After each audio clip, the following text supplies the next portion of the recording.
नमस्कार दोस्तों, लाल बत्ती शो के एक और नए एपिसोड में आप सभी का बहुत बहुत स्वागत है। और आज की खबरों के सिलसिलों में दोस्तों भारत की सुरक्षा के बारे में बात करेंगे, क्योंकि श्रीनगर से लेकर टर्की तक अब कुछ ऐसी चीज़ें हो रही है जो भारत की सुरक्षा के लिए बिल्कुल भी ठीक नहीं है और समय रहते इन तमाम चीज़ों के अंदर सुधार और एक्शन लेने की ज़रूरत है, अन्यथा बहुत देरी होने के बाद में कुछ ऐसी चीज़ें भारत में घट सकती हैं जिसके कारण भारत की सुरक्षा खतरे में पड़ सकती है।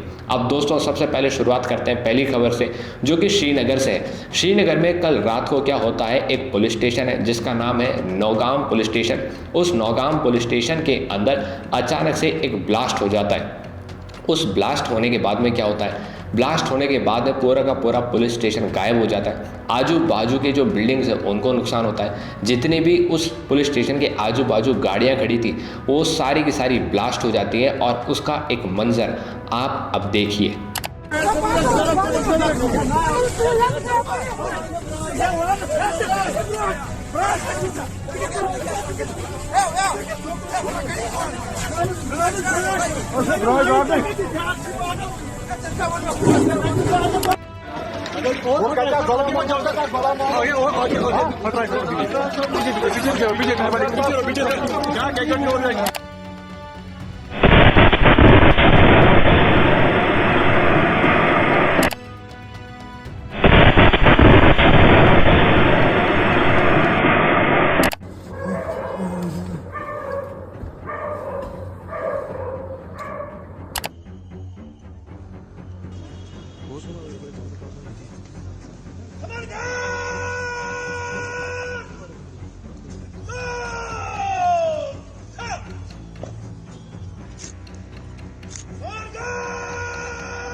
Avra basket.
Baba kulağına başlıyorsun. Beni götürün.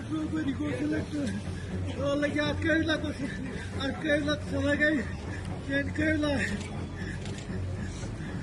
Vallahi ya köyler de seniz.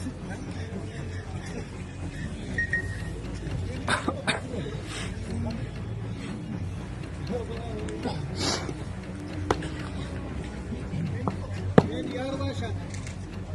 Beni yar başa. रात को अपने पूरे तो निकलते आपने वीडियोस देखी, इन वीडियोस को देखने के बाद में कई ऐसी चीज़ें आने लगी, क्योंकि ये जो घटना है ये कल रात 11:20 की है। उसके बाद में जो चीज़ें होने लगी वो आश्चर्यचकित करने वाली थी, क्योंकि सबसे पहली खबर यही आई थी कि श्रीनगर के अंदर एक और बड़ा आतंकवादी हमला हो चुका है। और फिर धीरे धीरे कर कयास लगाने लगे कि भाई आतंकवादी हमला किसने करा, क्योंकि इतना बड़ा अगर ब्लास्ट है तो जाहिर सी बात आतंकवादी हमला ही है। लेकिन अब जाकर चीज़ें सामने आ रही है कि ये आतंकवादी हमला नहीं था, ये एक एक्सीडेंटल ब्लास्ट था। तो आखिर सवाल ये कि आखिर ये एक्सीडेंटल ब्लास्ट हुआ कैसे। अब ये एक्सीडेंटल ब्लास्ट हुआ ऐसे है कि जो फरीदाबाद के अंदर 2900 किलो के एक्सप्लोजिव्स पकड़े गए थे, जिसके अंदर अमोनियम नाइट्रेट था, NPK था, इसी के साथ साथ खूब सारे फर्टिलाइज़र्स भी थे, इसी के साथ साथ खूब सारे केमिकल्स और फ्यूल्स भी थे। इन तमाम चीज़ों को उठाकर ले जाया गया श्रीनगर, और इस प्रोसेस के अंदर फॉरेंसिक एक्सपर्ट्स शामिल थे, इसी के साथ साथ ATS के बड़े बड़े अधिकारी शामिल थे, और भी खूब सारे अधिकारी शामिल थे। यानी कि एजेंसियाँ, बड़ी बड़ी एजेंसियाँ जो सुरक्षा से लिहाज से काम करती हैं, वो तमाम लोग यहाँ पर इन्वॉल्व थे। और ये सब के सब इसको बड़ी सेफ तरीके से फरीदाबाद से श्रीनगर लेके जा रहे थे। क्यों? क्योंकि इसकी फॉरेंसिक जांच होनी थी। अब अगर इसकी फॉरेंसिक जांच होनी है और ये 2900 किलो के एक्सप्लोजिव्स हैं, तो इनको संभाल कर ले जाना चाहिए था। तो फिर दोस्तों होता क्या है, होता ये है कि 2 दिन से लगातार इनकी शिफ्टिंग चल रही थी, जहां कल रात यानी कल शुक्रवार के रात को इसका दूसरा दिन था। जब ये सारा सामान वहां आ जाता है, तब अचानक से वहां पर एक ब्लास्ट हो जाता है, जिस ब्लास्ट के बारे में बताया जा रहा है कि ये ब्लास्ट 2900 किलो का जो ये एक्सप्लोजिव्स लेके गए, इसी के अंदर हुआ है। और इसी वजह से अब यहाँ पर जो मंजर है दूसरा हो चुका है। जहाँ पर आपने ये वीडियोस देखी, आपको वीडियोस के अंदर क्या दिखाई दे रहा है, इन वीडियोस के अंदर आपको साफ साफ दिखाई दे रहा है कि डिस्ट्रक्शन किस लेवल का है। पहली बात तो ये कि ये वीडियो और ये हादसा ये बताता है कि ये जो अपराधी यानी कि जो आतंकवादी, डॉक्टर आतंकवादी इस वक्त भारत के अंदर जो पनप रहे हैं, उनकी क्या कितनी बड़ी प्लानिंग थी। उनकी इतनी बड़ी प्लानिंग थी कि कुछ रिपोर्ट्स जो अब सामने धीरे धीरे कर आ रही हैं, वो ये बता रही हैं कि 6 दिसंबर के आसपास, क्योंकि 6 दिसंबर 1992 के अंदर क्या हुआ था, बाबरी मस्जिद का डिमोलिशन हो गया था। तो उसका बदला लेने के लिए क्या हो रहा था, 32 जगह पर, भारत की 32 जगहों पर इस तरीके से कार में ब्लास्ट करने वाले थे। और ऐसे करके कई रिपोर्ट सामने आ रही कि 32 गाड़ियां पकड़ी भी गई हैं। तो ये जो ब्लास्ट करने वाले लोग थे, ये क्या कुछ करने वाले थे, ये साफ साफ चीज़ें समझ आ गई हैं। और इस हादसे से पता चलता है कि अभी तो ये नॉर्मल एक्सप्लोजिव्स थे, यानी कि ये चीज़ें नॉर्मल थी, इसलिए जो हादसा हुआ है, तब पहली बात तो ये कि हादसा एकदम उस लेवल पर नहीं हुआ जिस लेवल के ये एक्सप्लोजिव्स हैं। अगर इनसे ये लोग बम बना लेते और फिर इनको डिवाइड कर अलग अलग 32 जगहों पर लेके जाते, तो हादसा बहुत बड़ा हो सकता था। यहाँ पर भारत की सुरक्षा एजेंसियों ने काम तो किया है, लेकिन सिर्फ और सिर्फ 50% काम ही किया है। यानी कि उन्होंने इस बड़े हमले को तो होने से रोक दिया है, लेकिन हमले के बाद में जो एक्सप्लोजिव्स उनकी लापरवाही की वजह से फट चुके हैं, जो कि पुलिस स्टेशन के अंदर ही फट चुके हैं, उसके ऊपर अब सवाल खड़े हो रहे हैं। अब सवाल किस प्रकार से खड़े हो रहे हैं? सवाल इस प्रकार से खड़े हो रहे हैं दोस्तों कि अमोनियम नाइट्रेट का दावा किया जा रहा है कि अमोनियम नाइट्रेट यहाँ पर फट चुका है। अब अमोनियम नाइट्रेट यहाँ पर अगर फट चुका है, तो यहाँ पर देखने वाली बात यह है कि अमोनियम नाइट्रेट ब्लास्ट कई बार हुआ है। पूरी दुनिया भर के अंदर कई ऐसे देश हैं जहाँ पर अमोनियम नाइट्रेट कई बार ब्लास्ट हुआ है। अब अमोनियम नाइट्रेट ब्लास्ट होने के पीछे कई कारण होते हैं। अमोनियम नाइट्रेट ब्लास्ट होने के पीछे दोस्तों कारण ऐसा होता है कि जब अमोनियम नाइट्रेट को काफ़ी बहुत ज़्यादा मात्रा की किसी गर्म जगह पर रख दिया जाता है, तो अमोनियम नाइट्रेट ब्लास्ट हो जाता है। अब सवाल ये है कि इस पुलिस स्टेशन के अंदर, नौगाम पुलिस स्टेशन के अंदर ऐसा कौन सा कमरा था जो सबसे ज़्यादा गर्म था, ऐसी कौन सी जगह थी जो सबसे ज़्यादा गर्म थी। हालांकि फॉरेंसिक की रिपोर्ट्स आनी बाकी है कि आखिर इसके अंदर हुआ क्या था। कुछ और भी चीज़ें हो सकती हैं, क्योंकि शुरुआती रिपोर्ट्स जब आ रही थी, जब इसको आतंकवादी हमला बताया जा रहा था, तब एक रिपोर्ट ये भी आई थी कि हो सकता है कि किसी ने इन फॉरेंसिक एक्सपर्ट्स यानी कि जो गाड़ियाँ आई हैं पुलिस स्टेशन के अंदर, इनमें से किसी एक की गाड़ी के अंदर आईईडी प्लांट कर दिया हो। तो अभी जांच आनी बाकी है, क्योंकि लेकिन जांच आनी बाकी है, जांच से जो प्रॉपर तरीके से जांच आनी बाकी है, क्योंकि फॉरेंसिक टीम भी जांच करेगी इसके ऊपर। लेकिन जो जम्मू कश्मीर के डीजीपी हैं उन्होंने अभी तो फिलहाल इस चीज़ के ऊपर प्रॉपर क्लियर दे दिया है कि हमारी इन्वेस्टिगेशन से ये पता चलता है कि जो ब्लास्ट है ये एक एक्सीडेंटल ब्लास्ट है। तो जम्मू कश्मीर के जो डीजीपी हैं वो क्या कहते हैं, आप उनकी बात सुनिए। During the investigation in FIR number 162 of the year 2025 of PS Naugam, a huge quantity of explosive substances, chemicals, and reagents were also recovered from Faridabad. On 9, the samples of the recovery had to be forwarded for further forensic and chemical examination. On account of the voluminous nature of the recovery, this process was going on for the past 2 days, which means yesterday and day before, by the FSL team. Due to the unstable and sensitive nature of the recovery, the sampling process, the handling was being done with extreme caution, with utmost caution by the FSL team. However, unfortunately, during this course, last night around 11:20 p.m., an accidental explosion has taken place. Any other speculation into the cause of this incident is unnecessary. In this unfortunate incident, 9 people have lost their lives. 1 personnel of SIA, 3 personnel of the FSL team, 2 crime scene photographers, 2 revenue officials who were basically part of the magistrates team, 1 tailor who was associated with the team. In addition, 27 police personnel, 2 revenue officials, and 3 civilians from the adjacent areas have received injuries. The injured were immediately evacuated to the nearest hospital, where they are being treated as we speak. The building of the police station has been very severely damaged, and even the adjacent buildings have suffered. They have also been affected. The extent of this damage is being ascertained. The cause for this unfortunate incident is being inquired into. J&K Police stands in solidarity with the families of the deceased in this hour of grief. Thank you very much. Jai Hind.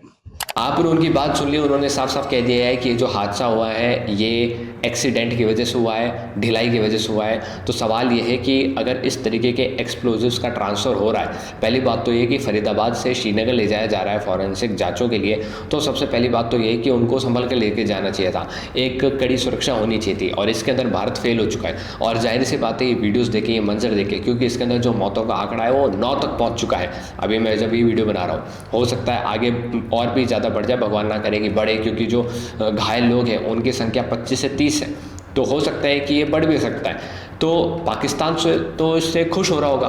Pakistan तो क्या चाहता था? पाकिस्तान तो ये चाहता था कि भारत के अंदर ब्लास्ट हो, और भारत के अंदर ब्लास्ट हो गए, 2 जगह हो गए, एक दिल्ली में हो गया, एक श्रीनगर में हो गया। कुल मिलाकर 20 लोग तो मारे जा चुके हैं इसके अंदर। टोटल अपन देखते हैं, ऑन एन एवरेज देखते हैं, 12 तो वहाँ मारे गए थे, 9 इधर मारे गए, तो 21-22 तो यूँ ही मारे जा चुके हैं। तो मेन मुद्दा यही है कि अगर अपन ढिलाई बरतेंगे तो आखिर अपनों को क्या फेस करना पड़ रहा है? अपनों को ये फेस करना पड़ रहा है कि अपना दुश्मन जो है ताकतवर हो रहा है। दुश्मन कितने लोग मारना चाहता था? दुश्मन 100-200 लोग मारना चाहता था, लेकिन 20 मर गए। तो इसके अंदर क्या हमारी सफलता है या नहीं, हमको ये आंकना चाहिए। भारत की सुरक्षा एजेंसियों को और भी जमकर इसके अंदर काम करना चाहिए कि आखिर ऐसे कौन सी चीज़ें हैं जो अब लैग कर रही हैं, आखिर ऐसे कौन कौन से लोग हैं जिनको अब पकड़ना ज़रूरी है, जिनको इंटेरोगेट करना ज़रूरी है, और सरकार को भी इनको खुली छूट देनी चाहिए और अवेयर चीज़ें इनके लिए उपलब्ध करानी चाहिए। लेकिन दोस्तों, मैंने आपको शुरुआत में कहा था कि जो घटना है ये श्रीनगर से टर्की तक जा रही है। अब टर्की क्या कर रहा है दोस्तों? टर्की का दोस्तों आपको साफ साफ पता है कि अब तो पूरी भारत की जनता को पता है, भारत की सरकार को पता है, और टर्की की भी सरकार को पता है, और कई अलग अलग देशों की सरकारों को भी पता है कि टर्की इस वक्त पाकिस्तान का साथ दे रहा है। और टर्की क्या कर रहा है? ऑपरेशन सिंदूर जब चल रहा था तब टर्की ने पाकिस्तान को अलग अलग असिस्टेंस सप्लाई की थी, उनको सपोर्ट किया था, उनको ड्रोन्स भेज रहा था टर्की, और भी अलग अलग चीज़ें सुविधाएं दे रहा था टर्की, तो टर्की दे रहा था। हालांकि वो सुविधाएं और वो ड्रोन ज़्यादा काम नहीं है, क्योंकि भारत के पास जो टेक्नोलॉजी है वो टर्की से कहीं ज़्यादा अच्छी है, लेकिन टर्की मान नहीं रहा है, टर्की को बनना है दादा। तो अब टर्की क्या कर रहा है? टर्की दोस्तों भारत के डिफेंस शिपमेंट्स को रोक रहा है। जी हाँ दोस्तों, भारत जो बड़े बड़े डिफेंस के इक्विपमेंट्स और हेलीकॉप्टर्स, मैं बेसिकली कहूँगा, जो विदेशों से मंगा रहा है, अमेरिका से मंगा रहा है, उनको टर्की रोक रहा है। अब हुआ क्या है? हुआ यह है कि साल 2020 के अंदर इंडिया ने यूएसए से डील की थी कि हम आपसे 6 अपाची हेलीकॉप्टर लेंगे, जिसकी कुछ आधी खेप तो आ चुकी है, लेकिन कुछ और अपाची हेलीकॉप्टर आने बाकी है। तो अमेरिका ने बोइंग को कॉन्ट्रैक्ट दिया कि भाई हमारे जो अपाची हेलीकॉप्टर्स हैं, जिसका इंडिया ने पैसा दे दिया है, तो वो रेडी हैं, तो इनको ले जाओ, इनको शिपमेंट करो। तो बोइंग ने इसको टारगेट दे दिया यूक्रेन की एक कंपनी एंथोनोव एयरलाइन को। अब एंथोनोव एयरलाइन का क्या है? एक रूट होता है, क्योंकि सभी एयरलाइंस का अलग अलग अपना अपना एक रूट होता है, तो एंथोनोव एयरलाइन का भी एक रूट है। एंथोनोव एयरलाइन का क्या रूट है? एंथोनोव एयरलाइन पहले यूएसए से यूके जाती है, यूके से टर्की आती है, फिर टर्की से इंडिया आती है। तो यहाँ पर जब ये टर्की गई तो टर्की ने इसको रोक दिया, टर्की ने इसको उड़ने ही नहीं दिया, यहाँ पर उसको लैंड ही नहीं करने दिया। इस तरीके से यहाँ पर चीज़ें सामने आ रही है। अब लैंड नहीं करने दिया या फिर लैंड करने के बाद अब उड़ने नहीं दे रहा है, वो चीज़ें सामने आ रही है। वो यहाँ पर दिक्कत फेस करने वाली बात आ रही है कि आखिर हो क्या रहा है। लेकिन बात ऐसी है कि यूके से तो प्लेन निकल गया है, लेकिन टर्की से नहीं निकल रहा है प्लेन, तो जाहिर सी बात है इसको अटका कौन रहा है? इसको टर्की अटका रहा है। हालांकि टर्की ये जो गेम खेल रहा है ये भारत के साथ छुप छुप के खेल रहा है, इससे टर्की को कुछ फायदा नहीं होने वाला। टर्की अपने आप को दादा समझ रहा है, भारत अभी अपने पर आ नहीं रहा, वरना टर्की को भी अब भारत आराम से बता सकता है। तो टर्की क्या कर रहा है? टर्की इस तरीके से चीज़ें रोक रहा है। हालांकि टर्की को ज़्यादा टेंशन करनी चाहिए अपने देश के अंदर के मामलों के बारे में। जिस तरीके से टर्की के अंदर कभी कभी प्रोटेस्ट हो जाता है, टर्की की जो करेंसी है लीरा, वो भी लगातार गिरती हुई जा रही है और इंडिया की करेंसी बढ़ती हुई जा रही है। तो जाहिर सी बात ऐसा है कि टर्की के तो कुछ सालों के अंदर बुरे दिन आने वाले हैं। तो टर्की अब इधर उधर हाथ पैर मार के अपना वर्ल्ड दुनिया के अंदर वर्चस्व बनाना चाह रहा है, भारत को ये बताना चाह रहा है कि देखो मैं इस वर्ल्ड चेन के अंदर कितनी बड़ी भूमिका निभा सकता हूँ। तो टर्की को तो समझ जाना चाहिए यहीं, ये सोच के कि सामने भारत है, लेकिन टर्की संभल नहीं रहा है। तो ये रही बात ये अपाची हेलीकॉप्टर के आने की, तो ये अपाची हेलीकॉप्टर इसको कोई नहीं रोक सकता। जाहिर सी बात है एंथोनोव एयरलाइंस को अगर टारगेट मिला है, अगर टेंडर मिला है, तो जाहिर सी बात है वो इसको पूरा करेंगे। और ये अपाची हेलीकॉप्टर्स के भारत ने पैसे दिए, ऐसे तो है नहीं पाकिस्तान की तरफ उधार पे मंगा रहे हैं। तो जाहिर सी बात है अपाची हेलीकॉप्टर्स भी हाउ एंड देन करके आएंगे इंडिया के अंदर। तो देखने वाली बात यह है कि इस वक्त इंडिया के सामने 2 बड़े चैलेंज है, पहला है पाकिस्तान और दूसरा है टर्की, और ये दोनों के दोनों चैलेंज मान नहीं रहे। अब ज़रूरत है एक एक्शन लेने की और एक काम ख़त्म करने की। एक्शन होना चाहिए पाकिस्तान के ऊपर और काम ख़त्म हो जाना चाहिए टर्की का। टर्की को साफ साफ एक 2 टूक के अंदर बता देना चाहिए कि आखिर भारत टर्की से क्या चाहता है। भारत टर्की से चाहता है कि कृपा कर आप अपने ही रिश्तों के ऊपर ध्यान दें, जो बायलैटरल रिलेशंस जिनकी आप दावे करते हैं, क्योंकि टर्की क्या करता है, चुपचाप तो डिफेंस शिपमेंट्स रोक देता है, चुपचाप पाकिस्तान को ड्रोन सप्लाई कर देता है, लेकिन फिर जब क्या करता है, जब भारत इसकी आपत्ति जताता है, जब टर्की का नेशनल डे होता है, तब भारत उसको सेलिब्रेट नहीं करता, भारत टर्की के एम्बेसडर्स को विजिट नहीं करता, टर्की के एम्बेसी में नहीं जाता। तब टर्की क्या करता है, टर्की कहता है कि इंडिया की मीडिया की जो झूठ फैला रही है मेरे बारे में कि टर्की पाकिस्तान को सपोर्ट कर रहा है, टर्की भारत के दुश्मनों को सपोर्ट कर रहा है, ये झूठा है।